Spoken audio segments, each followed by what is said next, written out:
This is Bringing the Darkness to the Light with Catherine Nadal, professional psychic medium. Today's guest is Ronnie Younkins.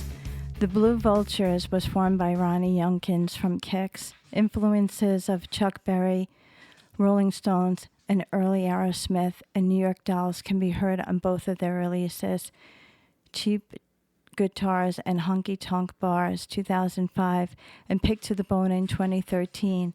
And just recently, You Can't Ruffle My Feathers came out. The current lineup is Ronnie Younkins, guitar and vocals, Rich Moxley, guitar and vocals, and Clifford on bass and vocals, and Joe Manfre on drums. It's a pleasure to have you on, Ronnie. Hi, Catherine. Thank you for having me on. Yeah. Thank you so much. Wow. Yeah, I'm Cool. a huge fan of yours. I know I've been following KIX since the 80s.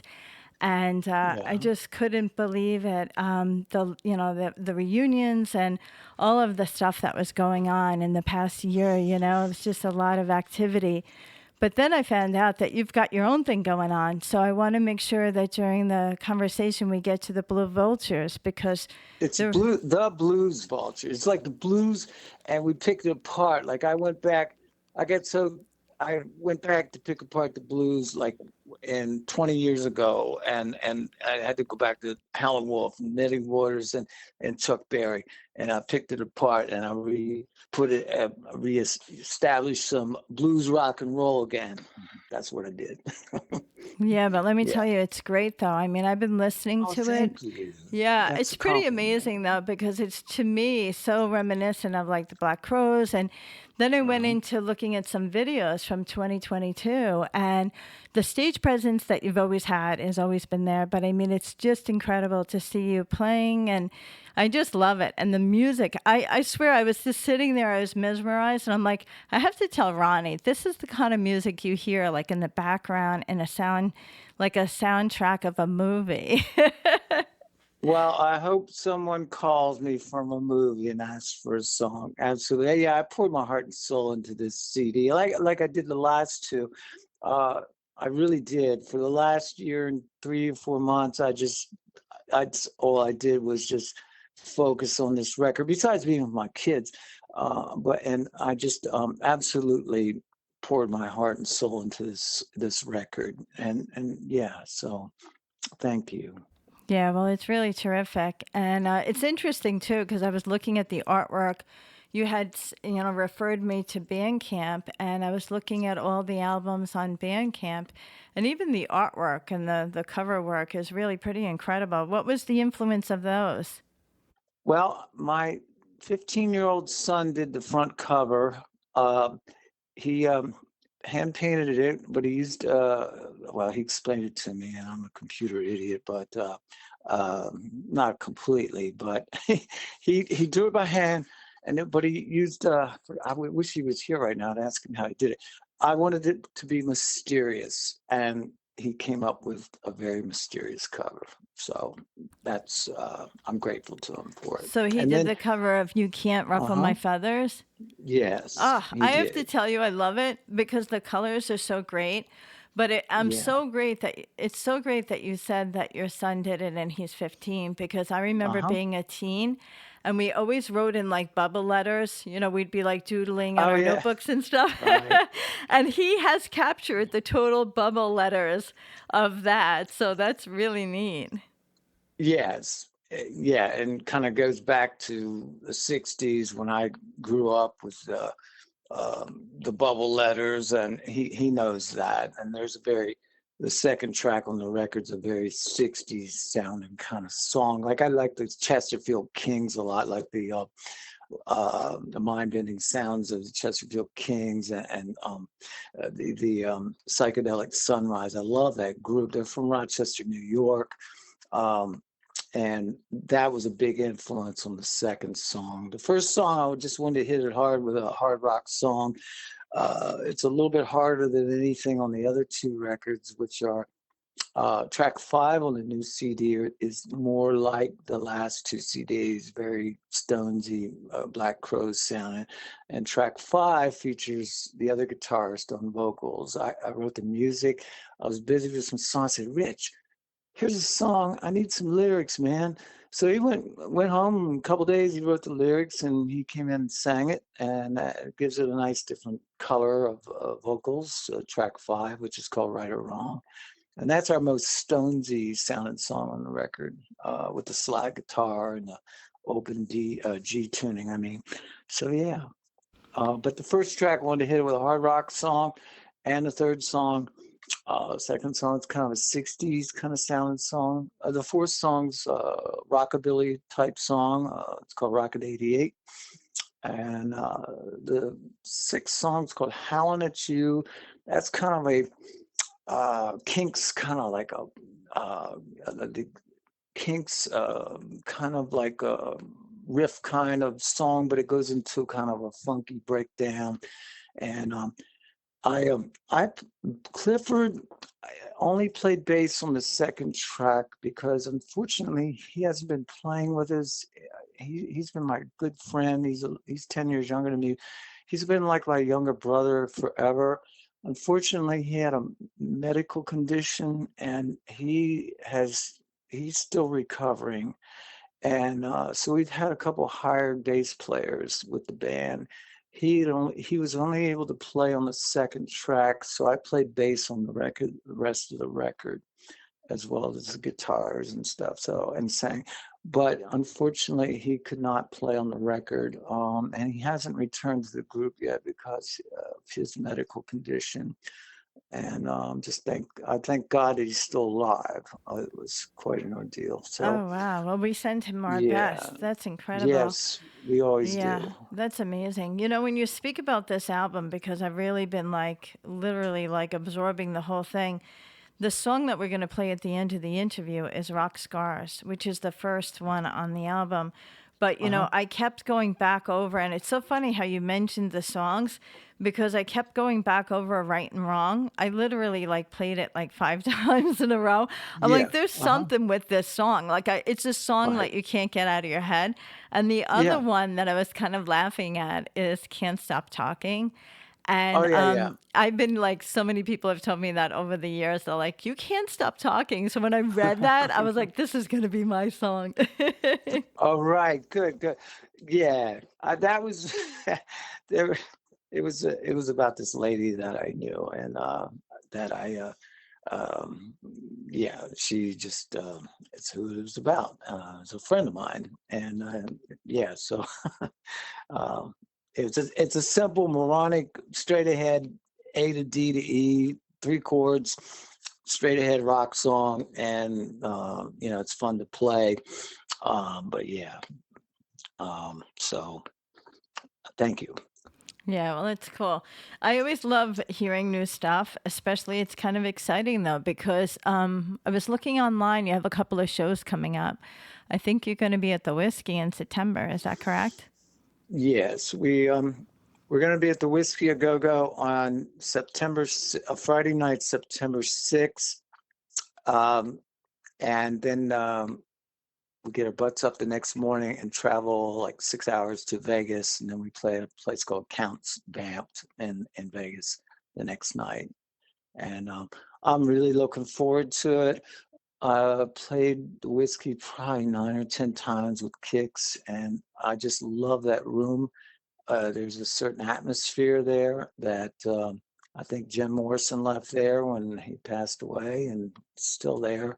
And I know Hendrix played. I'm a big Hendrix fan, and early Alice Cooper group played there. The original band, and everybody played there. Everybody, and it's an honor to go play there, and I'm grateful.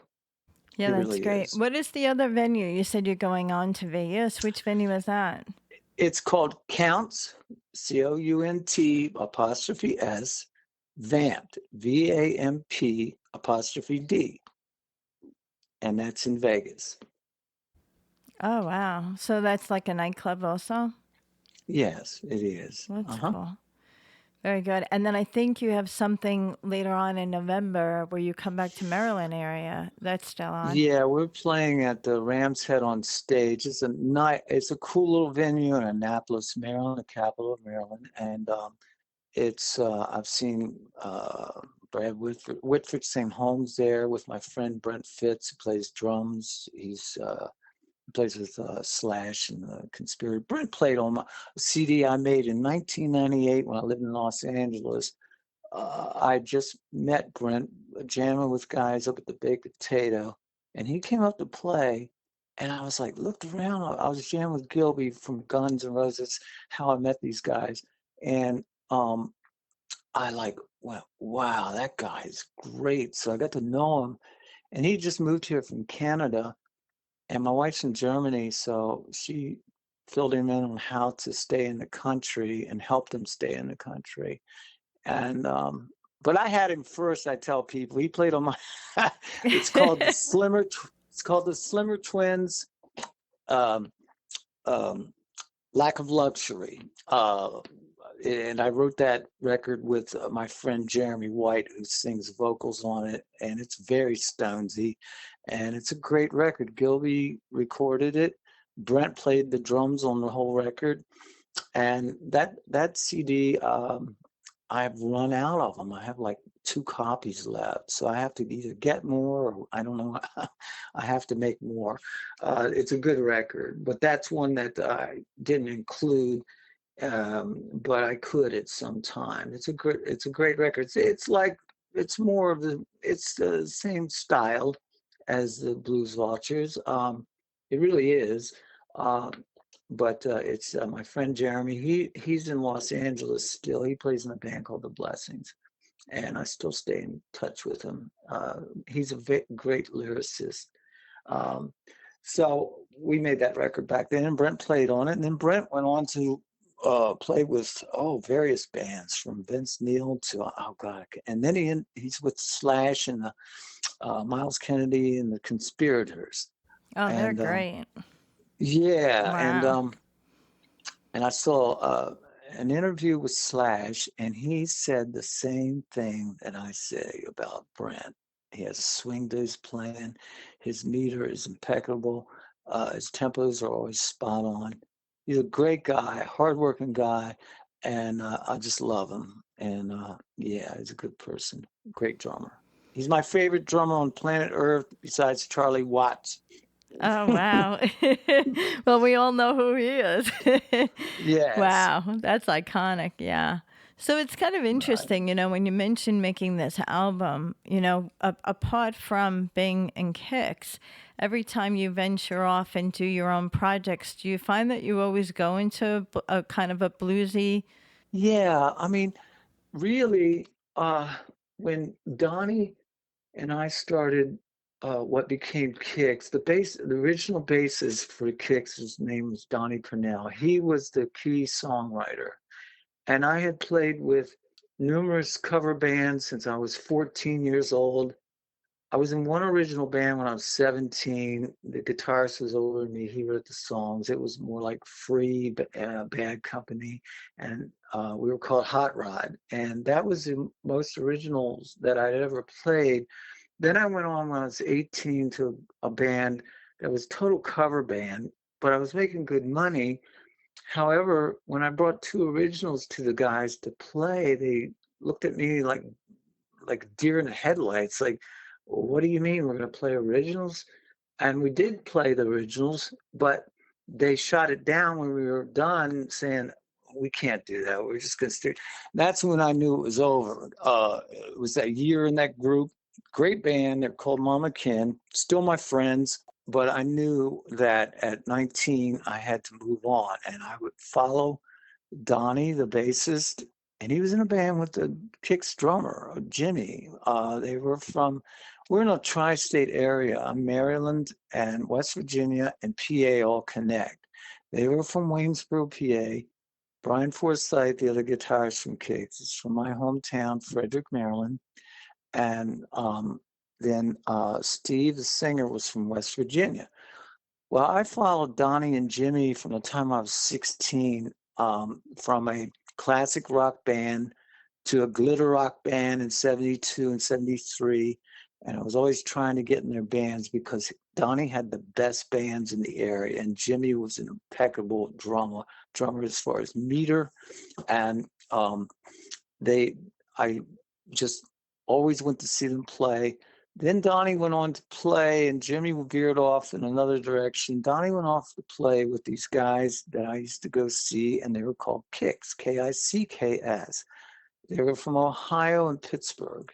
And the drummer happened to be Myron Grumbach, who went on to play with Pat Benatar, Rick Derringer first, and Pat Benatar. But the guy's name was Tom Doverspike, the lead singer, and George. I never remember his last name. They call him T and Tunes. The singer's name is T. Tunes is the guitarist, George. And I would go see Donnie, and they were called Jacks. And Donnie was starting to play his originals. And I went to see these guys, and I was like, whoa, these songs are good. And then when that band split up, I had Donnie's number. I called him. I said, hey, man, we should start a band. I said, I'm tired of playing covers. And I got together with Donnie. The first song he ever showed me on guitar was Atomic Bombs. It's on our first record. We got together with T and Tunes and a different drummer, a guy named Eddie Keller from Hagerstown, and played a really good drummer. And we practiced for like a month and a half. And we were so poor, we couldn't keep the guys from Pittsburgh down here, T and Tunes. We tried to make it work. We had no money.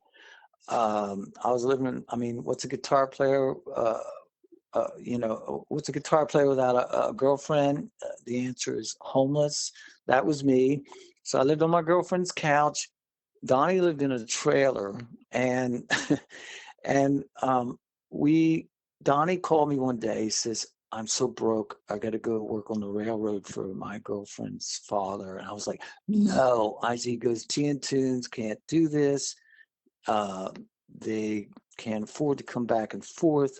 I'm broke. I said, I get it, but hold on. I know a guitar player. His name's Brian Forsythe. He's a great guitarist. And within 2 weeks, we moved into Brian's basement here in Frederick. We had a drummer named Donnie Spence, who I'd played with in bands in my teens. And we used the lead singer from Donnie's band called Starship. He was going on to get a career, but he got it started. Good singer, his name was Terry Brady. And he would show up like once a month for practice, but do all the gigs with us. He goes, I help you guys out until you find a lead singer. He goes, but I have to get a career. And but the original, the concept of the original band with T and Tunes was very blues rock, very Aerosmith, first, second, third album, very riff oriented, like SOS and songs off of Get Your Wings. And I love that. And the singer was, he sang like Steven Tyler, and Italian guys from Pittsburgh, and they were great, but it didn't work out. And the drummer in our band, Donnie Spence, we were called the Shoes in the beginning, Shooz. I hated that name, but Donnie Spence, the drummer, named us that because it was kind of going into the punk era, like 77, 78. And he named it, kind of fit that era, and we didn't have a name. And one day he was just looking down and he goes, how about the Shoes? And I was like, oh, but people liked it, and we spelled it as Shooze. We started out with Atomic Bombs. There were songs that never went on records. One was called Cat's Meow. It's up to you. Well, it's up to you. Other songs that Donnie had written. We started with the original songs, but we knew, just like all the other bands, in order to play, we had to start out and fit our original songs in the middle of 3 cover songs. We play 3 cover songs, then we play an original. And that's how we started out. Played 3 sets a night. I went from making $150 a week back then, was pretty good for a 19-year-old guy, and to making maybe $30 a week. But I knew if we stuck at it, and with Brian on guitar and Donnie writing these songs and Terry singing, and Donnie was a good drummer. He was very creative. However, that's a long story. We had to part ways with him because he couldn't put down the drink. And band rule was no drugs or alcohol before the show. And Donnie was sneaking drinks, and we could tell his meter was fluctuating. And he's played with us for 2 years as the Shoes. And we actually, Terry had to leave, and the drummer, Donnie Spence, his sister played in a band, or his sister's boyfriend played in a band with none other than Steve Whiteman. And she told Donnie, you guys should go to West Virginia to a Democrat club and hear this guy playing drums and singing. And we did. And we went over, and there's Steve playing drums with his Schlitz shirt on, a Schlitz beer can sitting next to him, an ashtray and a cigarette in it, singing Boston, singing. I mean, I wasn't really a progressive rock guy, but I recognized his talent, like bang, right off the bat. And we took him outside. We played him our cassette tape back then, and of the originals. And within a week, the mid ground for Frederick and Waynesboro and West Virginia was Hagerstown, Maryland, and the rent was cheap. We all ended up in one house there on Virginia Avenue or wherever it was, Armstrong Avenue or Street. And that's where we practiced every day. And we moved from Brian's basement practicing every day with Terry, with Spence, and Terry would show up once a month and get us going, playing shows. We got started.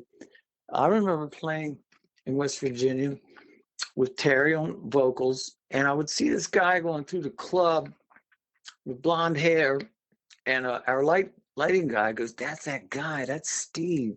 I went, "Yeah, okay. He plays in that band, Major Striker, they were called." And then when we went to see him sing and play, we're like, "Oh my God!" So we took him out, played him our songs, and he moved down to Hagerstown. We got a house up there within a week. And within a couple of weeks, we're out gigging with Steve.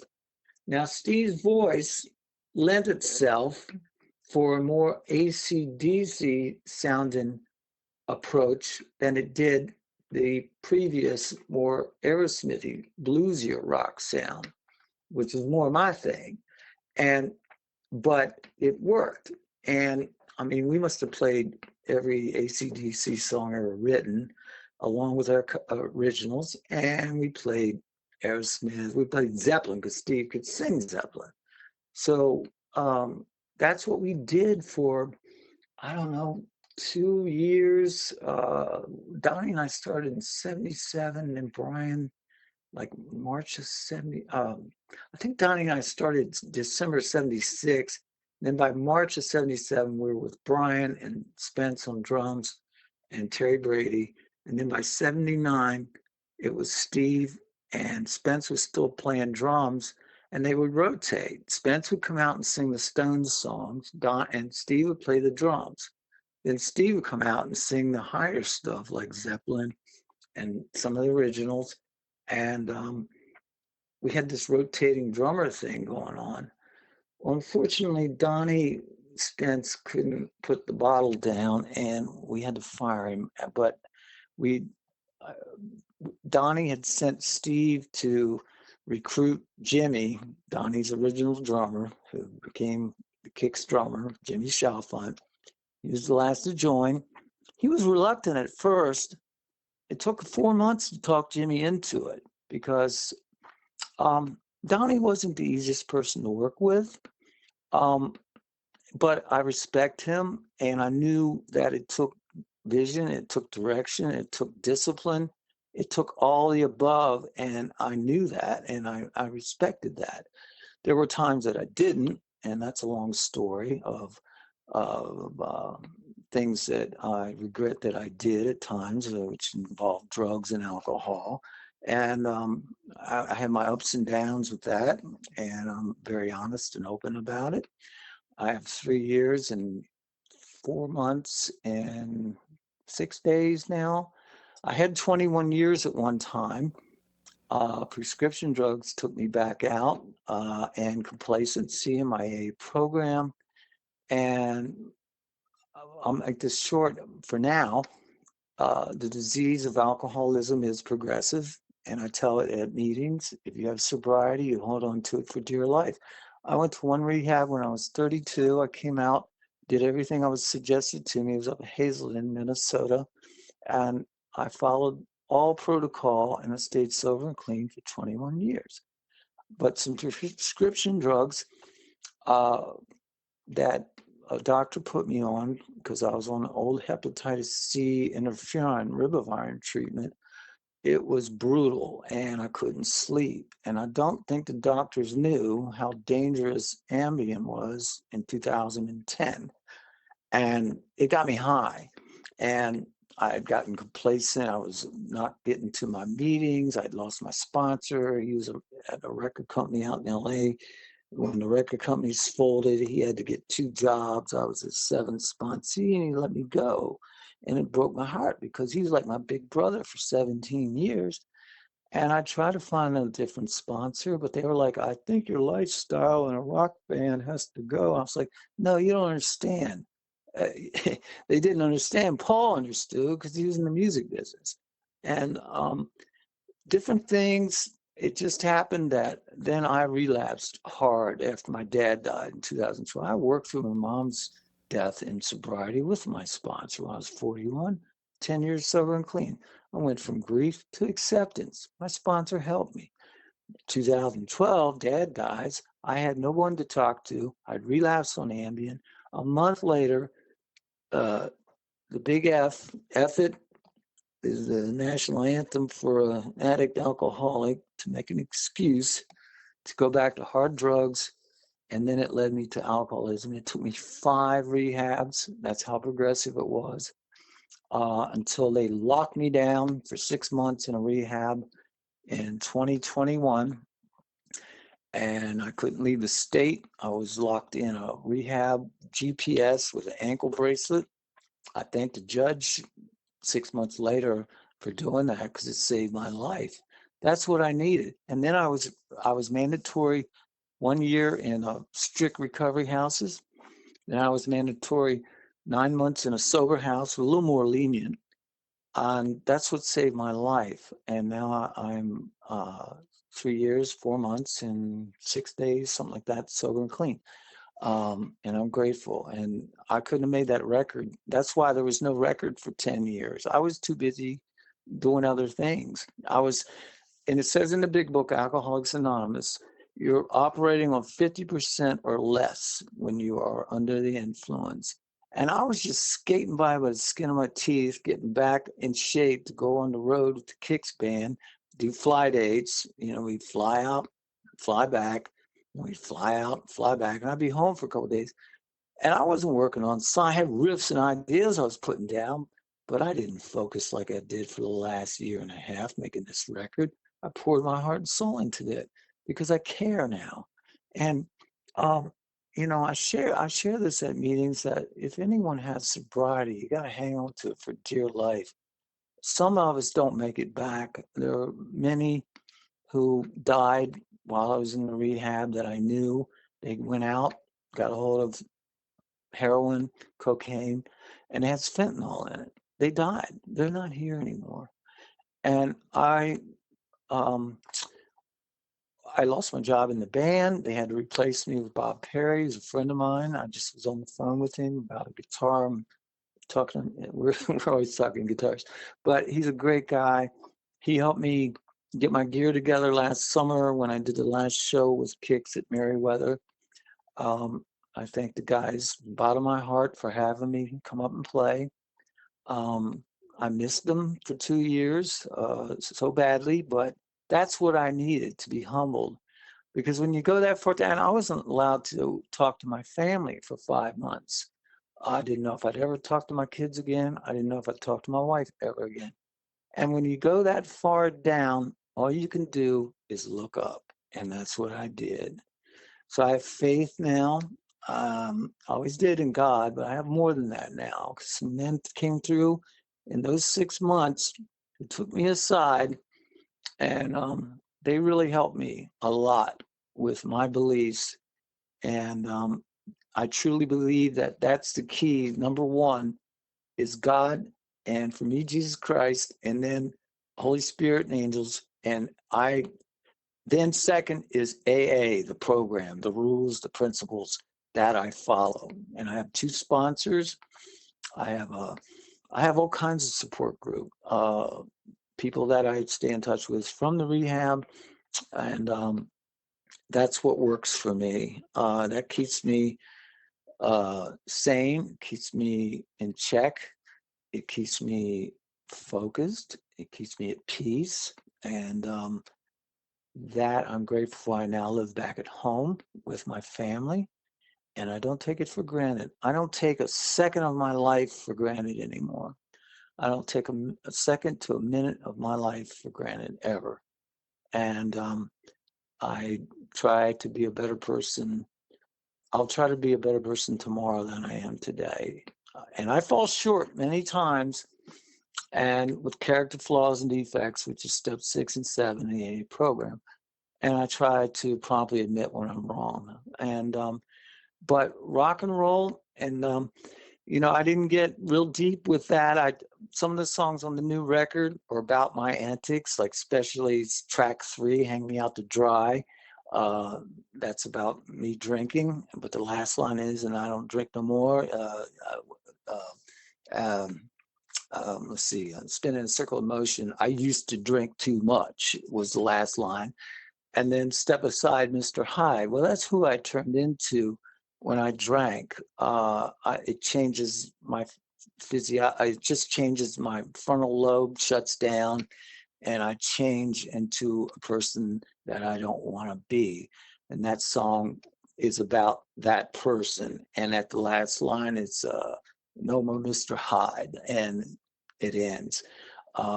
That's why I wrote those songs. And so um, the record, in a way, is kind of a 4th step for me. 4 steps, personal inventory of your life. And some of the songs are that. So I poured it out, and it's truth. It is the truth. And I will tell anyone the truth if it helps someone. I can always help someone, but I can't if I'm not being truthful. So I Yes, hope, I want to say, Ronnie, this has been incredible for you to share this story. All the details that you mentioned, and I have to say, not just your honesty and not just your personal story, but everything you went through, you reflected back to the big book and all the steps. yes. Uh-huh. And, I grew up with my mother. She was a very bad alcoholic. She went to rehab. She Oh, actually yeah. passed away suddenly when I was 16. So you're I'm right. sorry to hear that. Yeah, it's a disease. It And is. and bigger than that, it's an addiction. So what happens with a lot of people is they either beat that and pick up another addiction, or they don't Uh-huh. beat it and they can, the family continues to battle that. So Yeah, I really appreciate that, especially going over the absolutely. steps, because you really know when you're talking to someone that's doing the program, when they're able Uh-huh. to talk about the program, the way the program has been laid out. Yes. Uh-huh. And I've talked with enough people, I lived with it with my mother and a lot Uh-huh. of my friends, there's been a lot of Yeah. people I'm friends with in the music business that not just the Yeah. music business, but in all Well, yeah, walks of life, people struggle. absolutely. And I think a Yes. lot of it is where do you find your peace? And a lot Uh-huh. of things in life are about balance. So when you were writing, Exactly. when you were writing this album, writing these songs were a reflection of someone who you used to be. Did you find that Yes. writing those songs was like a path to your healing? Absolutely. And there's a couple resentment songs, and can't afford resentments, and I poured one out in a song.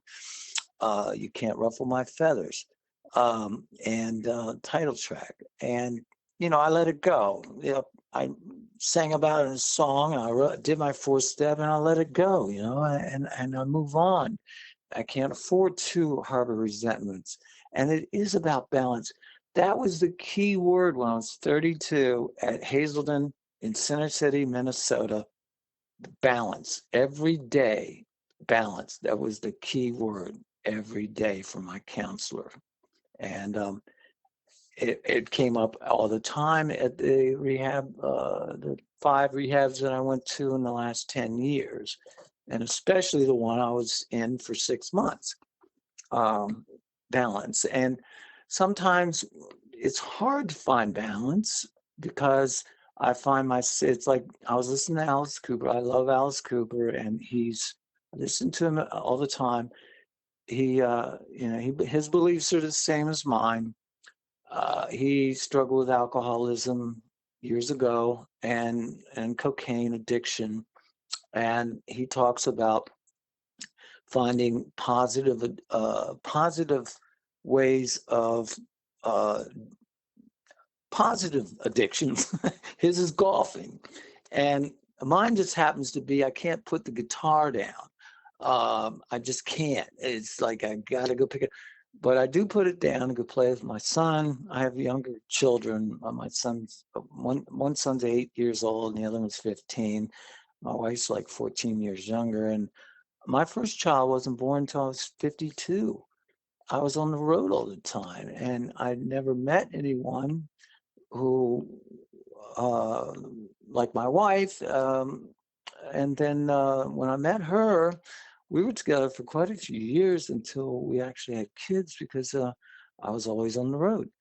And I was still on the road when we had kids, but it was more like instead of getting in the bus and schlepping 2 trucks across the country, it changed to you get on a plane, take your guitars, your pedals, and Jimmy took all the in-ear stuff in road cases. Can't get that at shows and hook it all up in an instant. It was all strategically worked out. And but backline companies, big business across the U.S. and overseas. Like we went and played Sweden Rocks, and impeccable show. I mean, everything was just to the T with the back lines, the best sounding Marshalls because they run on the voltage over there is different voltage than here for the Marshalls. And but yeah, it's big business now. You show up, you advance the show with a rider and a manifest of the gear you want, and you show up and you hook the gear up, and some of it's better than others. I always found that if it said a guy's name on it and he's a musician, the gear sounds good. If it's a company that doesn't really care and they're out to make a buck, and I won't mention any names, but there's a company in LA, the gear is just junk. And many times, more than once, that I show up at the Whiskey and play through some really crappy Marshalls. But then when I walked in one day, the other company wasn't available, and there was this guy's name on it. And I went, all right. And that gear, he was a musician. He cared about his gear. It sounded great. So backline companies, it's a big thing. So bands get on a plane and fly now. So we fly out, play 2 shows, we fly back, and then we do it again the next week. So therefore, I was able to see the kids for a couple of days. And yeah, so I mean, I wasn't always messed up, but it definitely took its toll. Like I said, it says in the Reading the Big Book. I was operating on 50% or less, and a lot of times less. I operate on 110% now. I give it everything I've got before a show, and with the Vultures, and I did for the last KIX show too. I I poured my heart and soul into that show. Yeah, I only got to play 6 songs, but I didn't care. I was just grateful to be on stage with those guys.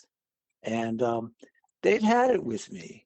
I mean, they just couldn't deal with this guy who was defiant.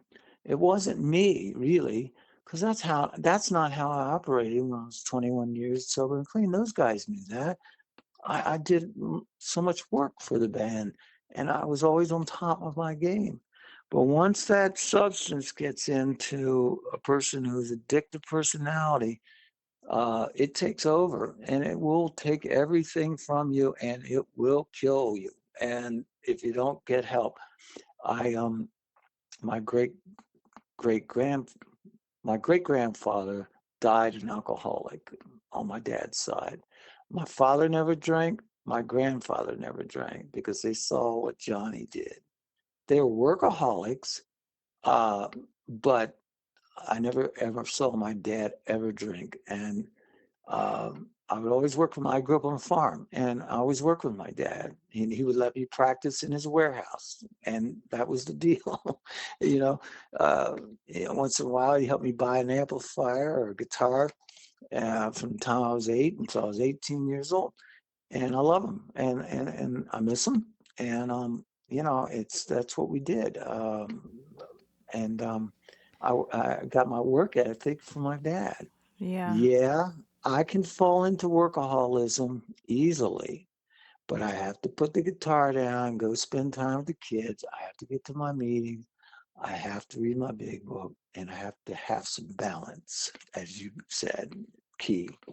That's right. I'm so glad that you brought up, the point of your family, because a lot of times in families, they say, like, what side of the family? And some families, it's both sides of the family where you find like a pattern of addiction or alcoholism.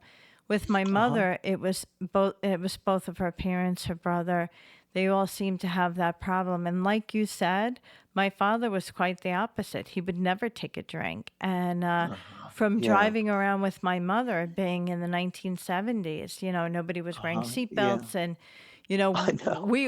we knew she was driving drunk, and there was Oh nothing we God. could do about it. Oh God. Nowadays, who knows what would have happened to her. But since then, Yeah. it really changes your life when you grow up in that environment. So for those that have recovered like you, it's just completely amazing your story. How is the influence that you have with your children? Because usually in recovery, that's part of recovery, is sharing your story. So what have you been able to help with your family, like them knowing that that actually changed you as a person at one time in your life? I am very open with my 15-year-old son. Actually, we were talking about that yesterday. I took him, we went to get my wife a birthday present, a couple of them, and we talk. And he's very intelligent. He's 15 years old. He's taking calculus at a FCC college already. And he homeschools because he got bored with going to eighth or ninth grade because some of the kids are in there on TikTok all day. And he just like, he was miserable going to school. So we pulled him out, homeschool. He studied 6 hours a day, and he plays guitar, and he's getting so much better on guitar. I had tears in my eye. He plays in a rock school band, and I had tears in my eyes at the last show 3 weeks ago when he played. I couldn't believe how good he's gotten. He's been playing since he's about 9. I started when I was 8. He started when he was about 9 or 10. And yeah, we talk, and I'm honest with him. Yesterday, I told him things that I did that I regret when I was 14 years old. You know, drugs were brought into schools 1969. I told him how I did LSD for the first time. I said I haven't been right since. He kind of laughed. He's wow. And I said, It and was then the 60s, though, right? yeah, yeah, yeah. And I was just honest with him. I said, I don't want you to try it. He goes, don't worry, I wouldn't. And see, that being honest with him, they don't want to mess with it. Eh, Exactly. He's Yeah.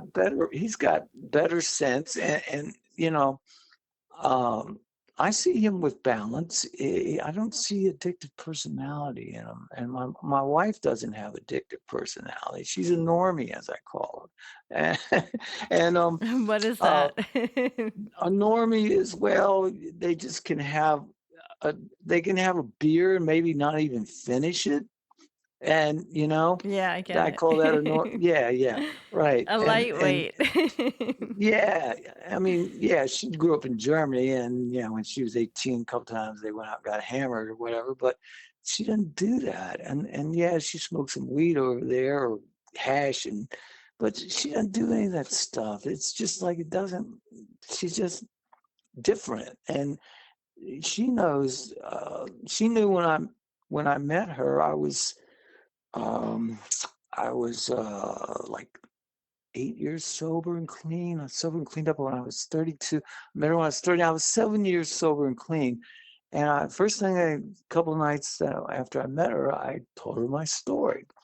And, um, you know, we never think that you could go back out, but it happened and it was ugly. And it was worse than it ever was before I went to rehab when I was 32. It was tenfold. After being sober and clean 21 years, it's like I started where I left off and it was tenfold. It was just, uh, it was terrible. And it just, it it robbed me of my friends, it robbed me of my music, it robbed me of my family, it robbed me of myself. And I heard Alice talking about that last night on a documentary, and I'd heard it before, uh, and but I listened to it again because his story always connects with me, and I love hearing him talk. And I've never met him. A friend of mine plays guitar in that band. His name's Ryan Roxy in his band now. The original Alice Cooper group, I still listen to, like Glenn Buxton's one of my favorite guitar players. He's the original Alice Cooper group. Love It to Death is one of my favorite records to this day. And along with the Stones, Get Your Yayas Out. I mean, I grew up with the Beatles. I saw the Beatles on Ed Sullivan show when I was 7 years old. My father used to play country music in the barn. I heard Conway Twitty. I heard Merle Haggard. I heard Roy Clark. I heard Johnny Cash. Um, and the list goes on. I heard the twangy guitars, and I loved the sound of that. And my uncle on my mom's side, I'd go to her family's house, and her youngest brother would pick up a ukulele and sing and play, and I just loved that. And he gave me his ukulele, and I would noodle around with that. And when I was 6, I had like this plastic guitar. After I saw the Beatles on Ed Sullivan's show, I went, that's the sound, that's the songs, that's the look. It was a packaged thing. It was the total entertainment aspect of it. And you can't, like Alice says, you can't you can't have the icing unless you have the cake, and that means the music and then the show part on top of it. And it's so true. Yeah, And that's when I an saw the excellent Beatles, statement. You know, that yeah, statement, Ronnie, that could be for every part of your life. You know, you can't have absolutely, success unless you have other things, you know? And yeah, even looking at like your recovery, like having your hmm, recovery and having your family is the cake with the icing on it. Because doing your right, recovery by yourself wouldn't be the same experience than going through it with your family and being able to have the that's right. impact on your sons, you know? I Yes, wanted, that's so when you were true. talking, I wanted to circle back because you said that Yes, your okay. son was playing. Has he seen some of your videos? Because like I go back to like KIX doing body talk and like all those fun like 1980 videos where he can see you in the whole 80s glam rock scene. That must be fun uh, for him to see you like that, right? I think he's seen some of them. I don't know if he's seen all of them. Maybe he has. I don't like say, "Hey, let's watch this." This is Dad back then. Oh, You know, sure. I don't do that. If he wants to watch them, I'm sure Mom has say, "Hey, why don't you watch this video?" I think he's seen a few of them. Um, I would think, but I don't push it on him at all. If he wants to watch them, Oh, he knows sure. how to find them, Well, and maybe he times are yeah. has. Well, times are different now, Ronnie, because back in the '80s, MTV was huge.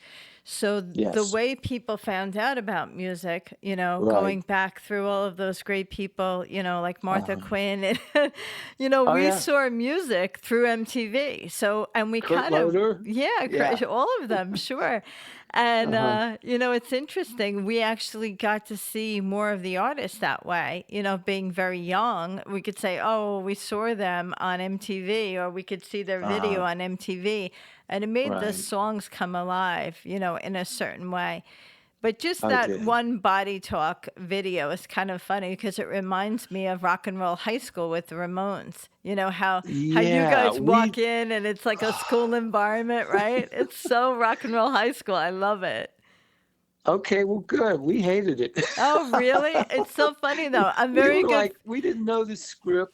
We Oh, that's it so was it funny. was we showed up. We didn't know what the script was. They said, "You guys walk in, you go up and play." And we didn't know there would be like these dancers, and we didn't know anything. And it was total video. That was like the first videos ever made with a rock band.